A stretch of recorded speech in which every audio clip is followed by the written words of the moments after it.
It's April Garwood with Banana Moon Studio. Today I'm going to be walking you through the making of this very simple crochet bracelet. It's a short pattern.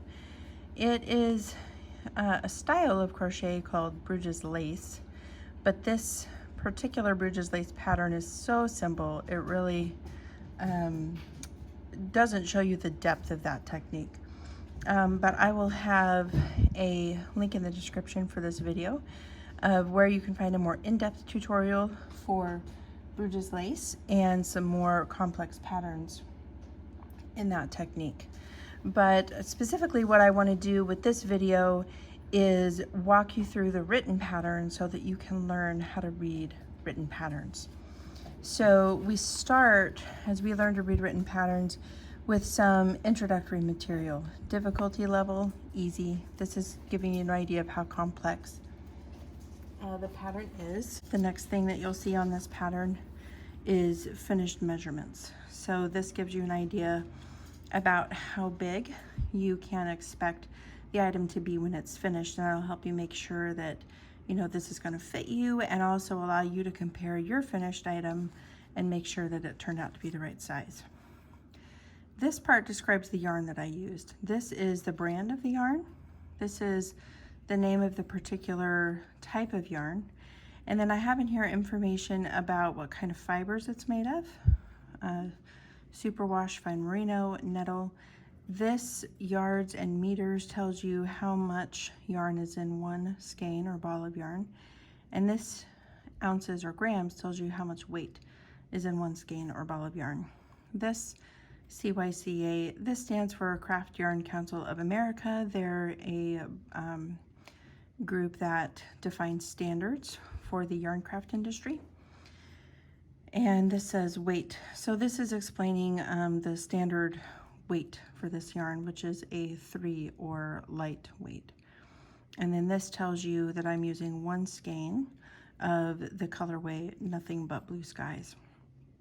You can make one of these bracelets with only about 12 yards of yarn, so you can actually make many of them with just one skein of yarn. This tells me about the size of crochet hook that I need. H is a letter size that we use in the United States, and you can see here on my hook that there is an H. It also says here 8.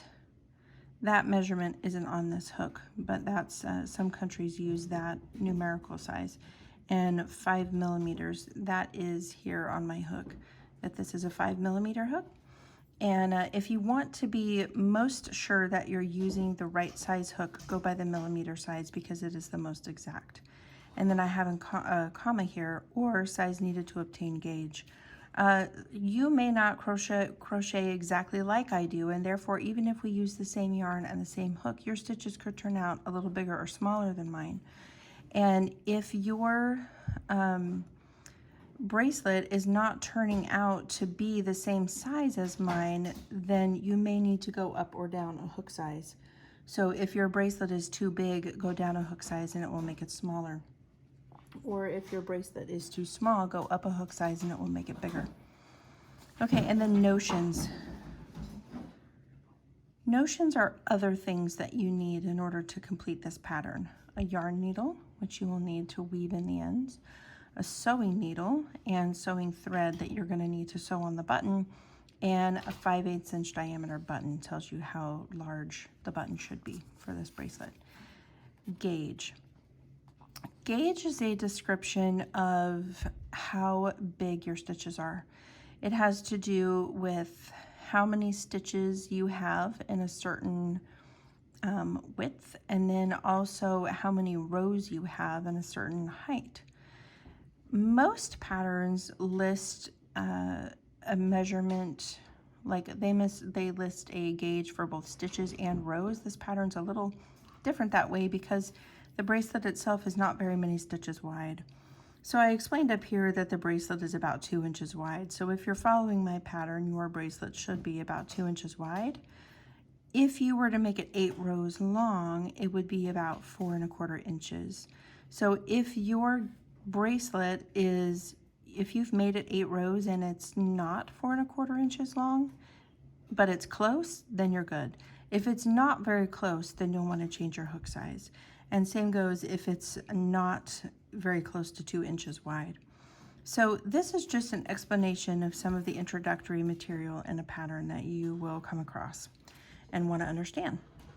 Okay, so now getting to the actual bracelet, we start with chain 9.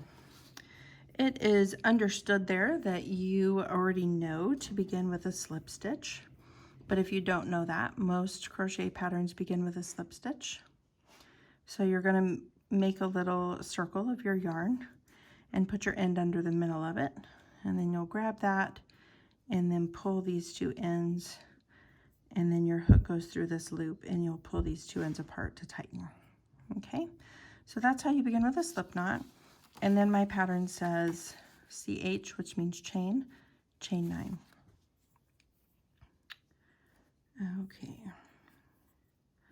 so I'm assuming that those who were wanting to learn how to read written patterns already understand some of the basic stitches, so I'm not going to go super slow. But if you need to know how to do those basic stitches, I will provide some links for tutorials that will go really slow showing you the basic stitches. But here we'll go 1, 2, 3, 4, 5, 6, 7, 8, and 9 chains. Okay, and then I have row 1. DC stands for double crochet. So double crochet in 6th CH is chain from hook. Double crochet in 6th chain from hook.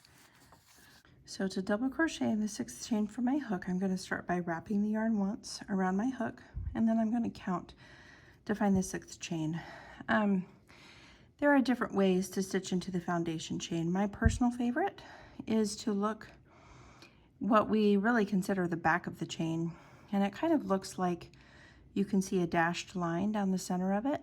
You can see these lines here. I prefer to stitch into that loop, so I'll count 1, 2, 3, 4, 5, and 6 and stitch into that one. And I'll pull my yarn through the chain and then through 2 loops and through 2 loops. Okay, and then it says in parentheses chain, that's what CH stands for. Chain 5 counts as chain loop. LP stands for loop.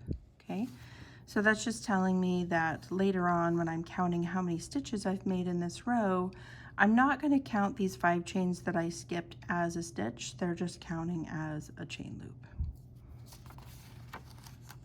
Okay, so if we take out the part about the parentheses now, we have double crochet in 6th chain from hook and each of 3 remaining chains. That's what those things stand for.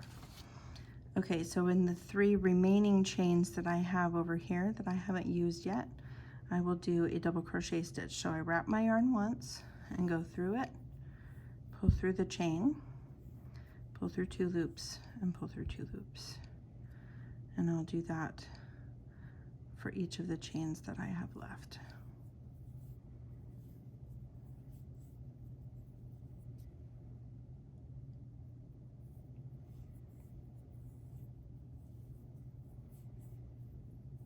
Okay, and then at the very end of the instructions for this row, I have a dash, and then I have a 4DC. That stands for double crochet.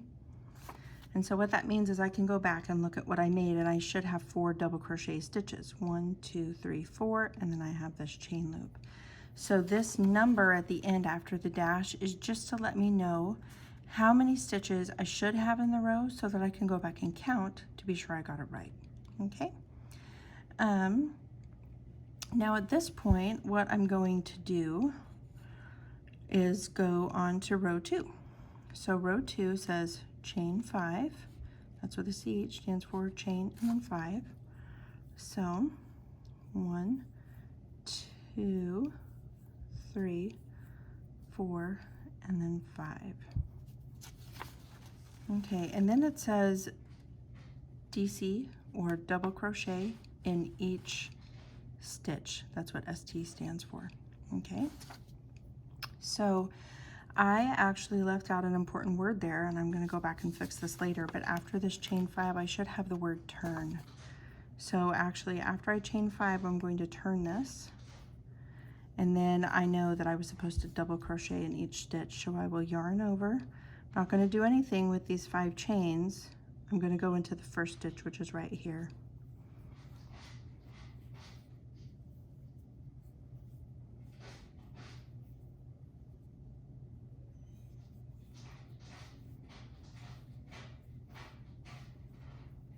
And I'll double crochet in each one of my stitches.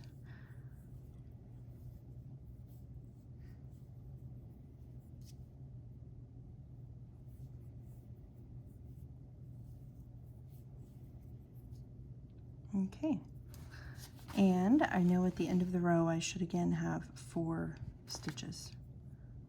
So I have 1, 2, 3, and 4, and my chain loop doesn't count as a stitch.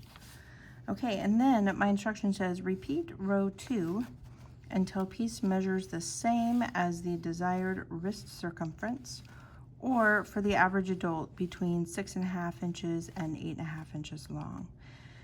So if you are making this for a child, then you will not need to make it as long.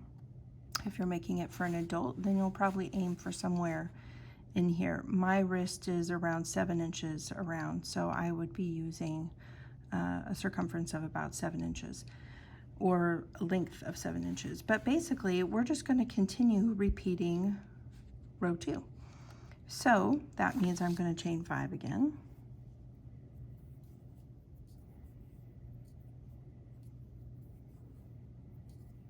And I'm going to turn it, and I'm going to put a double crochet in each of my 4 stitches.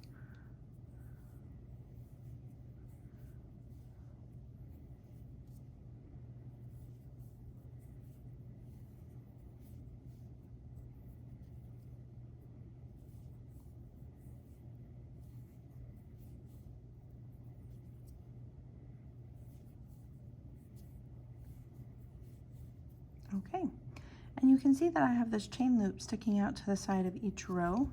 You can also see that on the bracelet, those chain loops on the sides.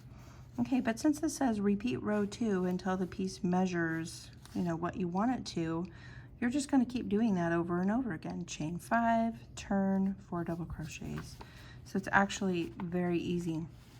Once you have your bracelet as long as you want it to fit around the wrist of the person wearing it, and you'll want it to fit pretty snugly because it's going to get a little bit stretched out, so don't make it looser than their actual wrist circumference because it will stretch out.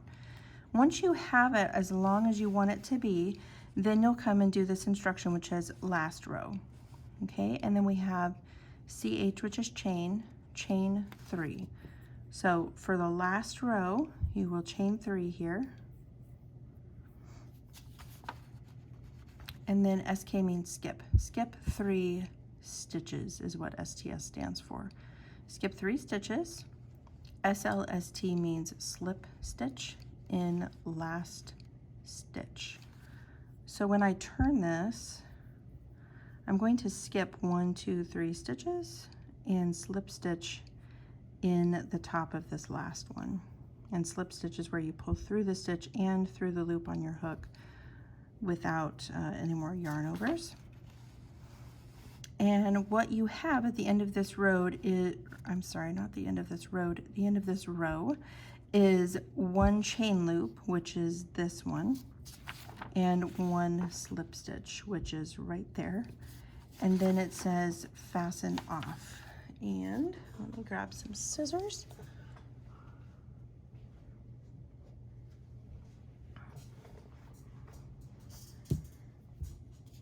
Okay, so to fasten off, leave about 6 inches. I sometimes even do 8, and cut your yarn.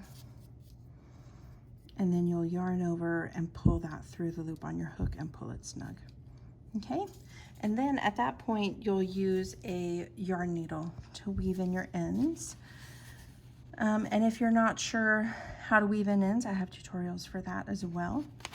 Anyhow, so after you fasten off, then finishing, weave in the ends, as I just said, with a yarn needle, And then using a sewing thread and sewing needle, attach a button to beginning end of bracelet.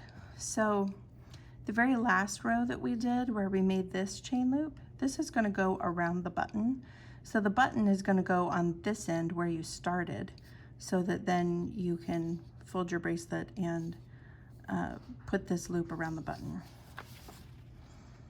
And then block. So block is where you will get your project a little bit damp and lay it flat to dry. If it's curling up real bad, you might want to pin it down with some sewing pins on a soft surface while it dries, but that's what blocking is. And then fasten final button loop around button to secure around wrist and enjoy. Okay, so that is how you follow the instructions for this pattern. And look also, as I said, in the description for this pattern, I'm going to have some links for important things that may help you. I'll have a link to where you can find this free pattern. I'll have a link to a list of common crochet abbreviations so that you will have help in deciphering the abbreviations in this and other patterns. And I'll also have a link to the my more advanced tutorial for Bruges lace, and for some tutorials about the individual stitches, as well as weaving in your ends, just in case those are things you need help figuring out how to do. As always, find my latest at bananamoonstudio.com, and I hope you have a lovely day. Bye.